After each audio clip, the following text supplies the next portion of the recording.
Hello viewers, welcome back to my channel. কি মনে হচ্ছে আমরা আজকে জুরাসিক পার্কে চলে এসেছি? জি ভিউয়ার্স, অনেকটা সেরকমই। আপনি যদি এরকম জলজান্ত ডাইনোসর দেখতে চান তবে আপনাকে চলে আসতে হবে চায়নার গুয়াংজুতে, এবং এই পার্কটির নাম হচ্ছে জেনল্যান্ড পার্ক।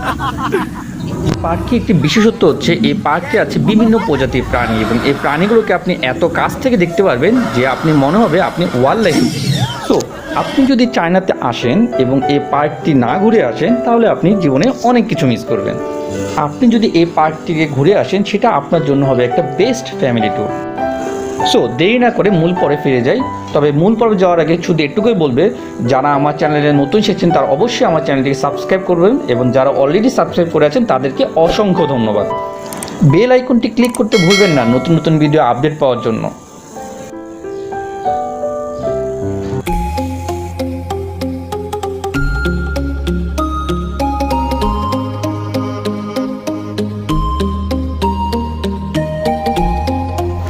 পার্কটিতে পৌঁছাতে আপনার মেট্রোতে সময় লাগবে 1 ঘন্টা, এবং ওখানে আমি 6 ঘন্টা স্পেন্ড করেছিলাম। সো আপনাকে যদি পার্কটিতে যেতে হয় তাহলে আপনাকে ভোরবেলায় বের হতে হবে।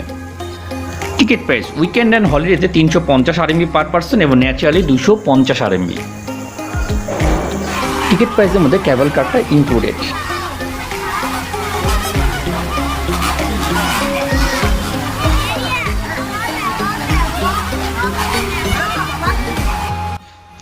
আপনারা অবশ্যই কেবল কারটি রাইড করবেন, কেননা কেবল কারের ওপর থেকে আপনারা পার্কটি এত সুন্দর একটি সিনারিও দেখতে পারবেন যা আপনারা না দেখে কল্পনা করতে পারবেন না।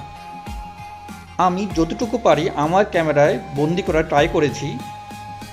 কেবল কারের ওপর থেকে আপনারা দেখতে পারবেন যে প্রাণীগুলো কিভাবে অবাধে চলাফেরা করছে, তারা যে বন্দিশালায় আছে তা বোঝাই যায় না। এত সুন্দর একটি মনোরম পরিবেশ যা অবাক করার মতো।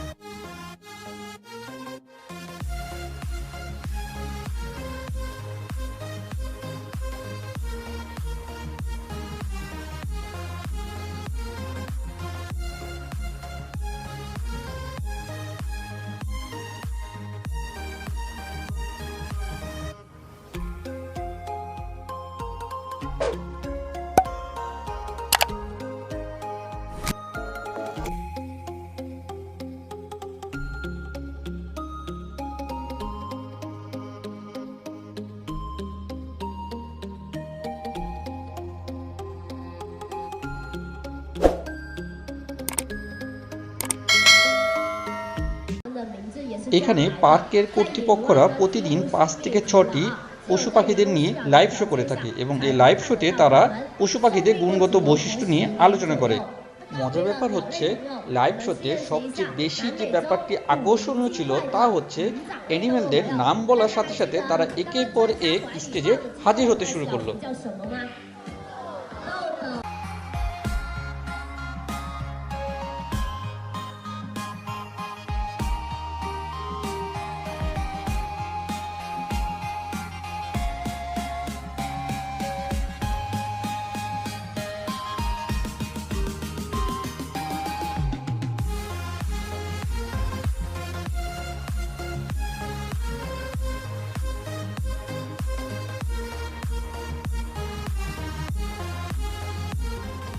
যেহেতু আপনাকে ফুল ডে সেখানে থাকতে হবে, সো খাবার সম্পর্কে একটু আমি বলে নিই।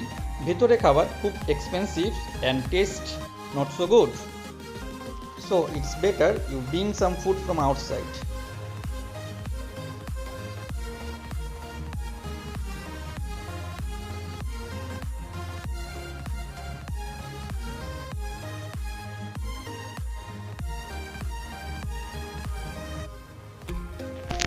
এই পার্কে আপনারা আমাদের বাংলাদেশের রয়্যাল বেঙ্গল টাইগারকেও দেখতে পারবেন।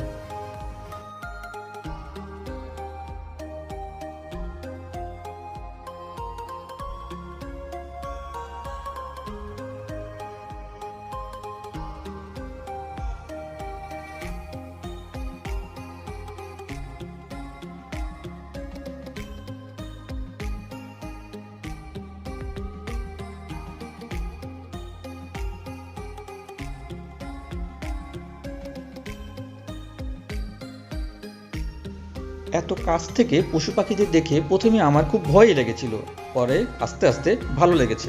কেননা এত কাছ থেকে শুধু আমার হরিণ দেখারই অভিজ্ঞতা ছিল, বাঘ বা সিংহ দেখার অভিজ্ঞতা আমার ছিল না।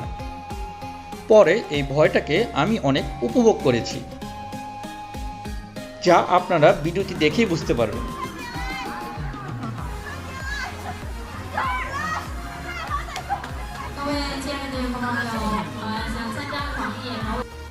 সো বন্ধুরা, ভিডিওটি যদি ভালো লাগে তো ভিডিওটি লাইক করুন অ্যান্ড শেয়ার করুন আপনার ফ্রেন্ডস অ্যান্ড ফ্যামিলির সাথে।